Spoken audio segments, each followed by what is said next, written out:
Sabato 4 maggio alle ore 10 in sala consiliare sarà presentato il libro Captivi di e con Enrico Sbriglia.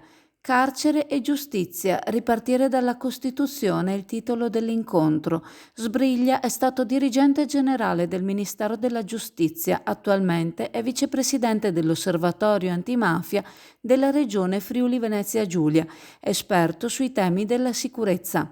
Ha partecipato a diversi progetti europei in tema di contrasto al radicalismo religioso violento. Relatori, oltre a Enrico Sbriglia, autore del libro, l'avvocato Stefano Marrone, delegato del Parlamento della Legalità per la Regione Veneto. Il Presidente del Consiglio, Beniamino Bosco, lo porterà ai saluti istituzionali, mentre a margine dell'evento sarà consegnato il premio di riconoscimento alla carriera forense in memoria dell'avvocato Bruno Cannella.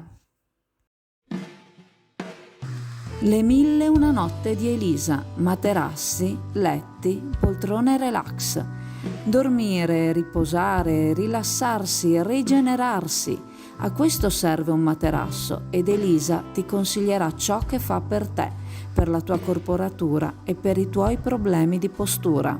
Da 14 anni Le 1001 notte ti augura sogni d'oro. Le 1001 notte in Viale Mediterraneo a Sottomarina, Chioggia.